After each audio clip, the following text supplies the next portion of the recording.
Okay, this is the third video.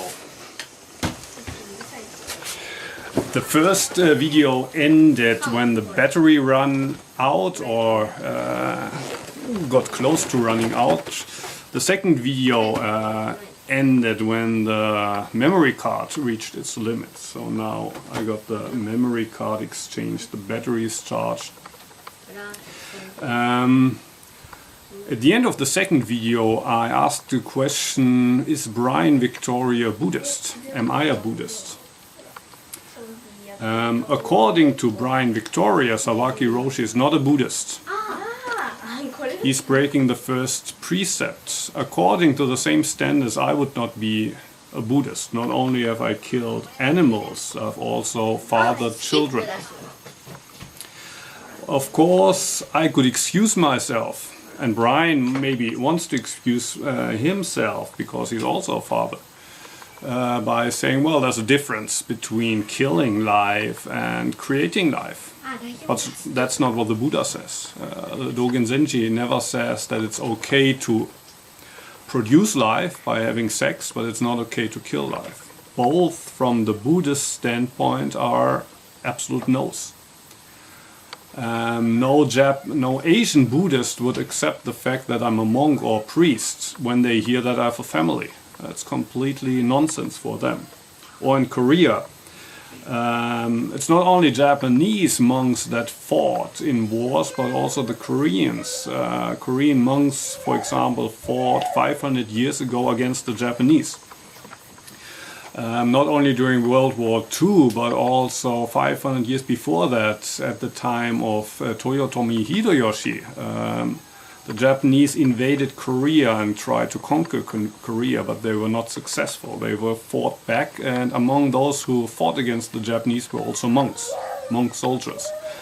And the Koreans are very proud of that. When you visit, I visited about 12 years ago, I visited a Korean monastery where 500 years ago many of these monk soldiers were stationed, and even today the Korean monks are very proud of that tradition, that they fought back with arms the Japanese, killed Japanese.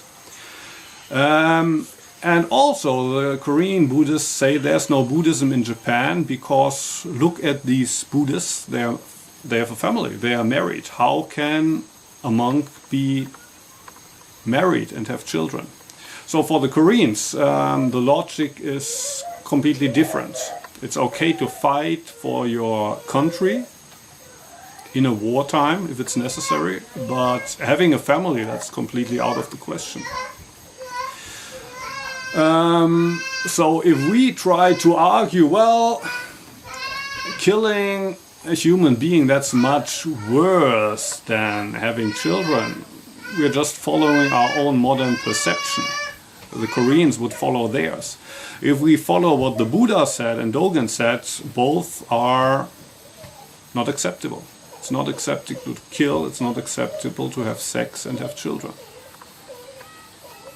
And maybe that's why at the end of our exchange 7 years ago, when Brian is quoting the sutras, not the sutras, Brian at one point is talking about the precepts, and he says Dogen in the Shushogi is talking about the precepts.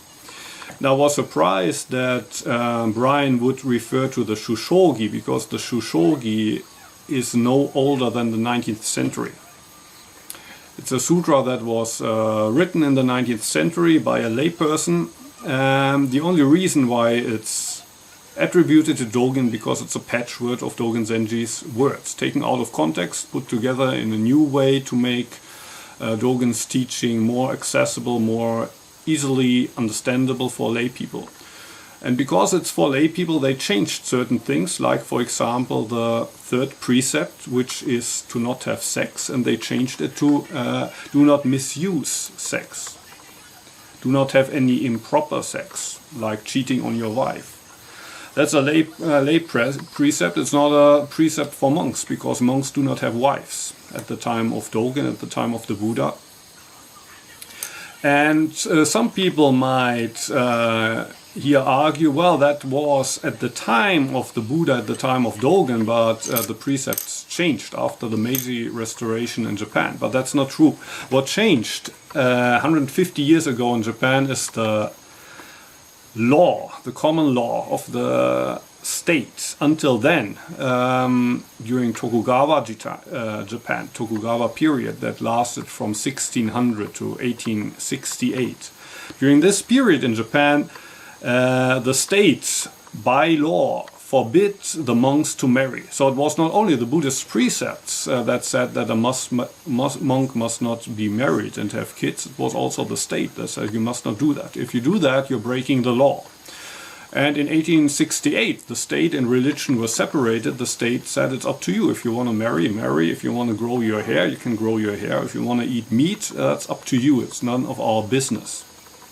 And then, interestingly, a lot of Japanese monks went ahead and said, okay, let's do that. Not all of a sudden, but gradually. But at no point the monks got together. At no point Soto Shu got together and said, let's change the precepts. The precepts are still the same precepts as at the time of the Buddha, at the time of Dogen Zenji. And those precepts say you must not kill, you must not marry, you must not have sex, you must not have children.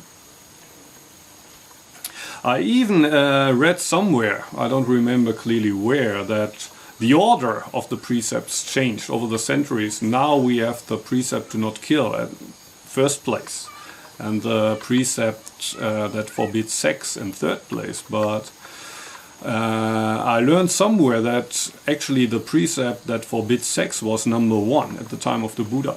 So this was the most grave precept at one point of time. So how can we argue that away? How would Brian want to argue this away? So Brian, if you may ask you directly, how can you point your finger at Sawaki and others before first saying something about that? You're breaking the precepts just as I'm breaking the precepts. My own personal position, I clarified that also around the time we had our exchange about 7 years ago, I wrote a series of articles on the question how a monk can have a family. And in the article where I'm quoting the email exchange between you and me in the first third also, I'm discussing this question. Personally, I do not agree with Sawaki's metaphysical interpretation of the precept that basically says you cannot break the precepts in the first place because the universe is the precepts. I do not disagree with this when it comes to our own actions here and now. On the other hand, I do not think that we should stick to the precepts in a way that says if you keep to the precepts, that's good. If you break them, you're bad. It would be like some Christians would say, well, if you keep the commandments, you go to heaven. If you break the commandments, you're going to hell. We are the good ones, we go to heaven because we keep to the commandments. Look at those bad guys, they're breaking the commandments. May they burn in hell. I don't think that that's what the Buddhist precepts say. It's rather, I think that the precepts are a reminder of how we're always failing. There's actually nothing that we can do that would make us right in the eyes of the Buddha. Whatever we do, it will never be the right thing. So in one of my past articles, I compare that to a famous koan by Hisamatsu Shinichi. He says that all of the koans in Zen can be put together. They can all be summarized in only one. And that one koan would be, if whatever you do is not right, if you cannot do anything, and even not doing anything, if even doing nothing is not right, What will you do now? What will you do in this moment? If you cannot do anything, and even not doing anything is not right, what will you do? If you can't even take a single breath, what will you do? I think that's the point of the precepts. We are not right. We can never be right. So it's not surprising for me to learn that Sawaki Roshi was not right.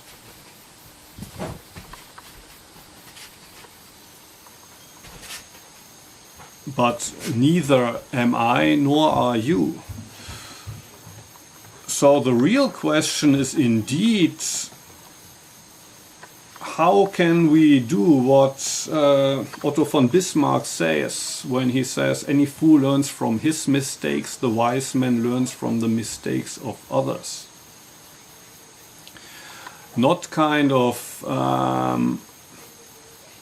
to use your expression, gorge on the mistakes of Sawaki and others, but rather realize, oh, that could have been me. That's actually me in a different situation. Today we're not going around killing people, but we're having a family. We're attached to our children. We're criticizing others. We might think it's fair criticism, but who knows what the other person thinks about it. Okay, that's all I have to say today. It's been a long 3 videos. Thank you all who watched them. Thank you, Brian, if you also joined me. Yeah, basically I would be glad if we could do what you suggest at the end of your mail. That we can now put this issue behind us and move on to address the present and the future. And not put ourselves out of the equation there, but focused first on the specks of sawdust in our own eyes. And I have the feeling there are many. Okay, thank you all for your attention. Goodbye.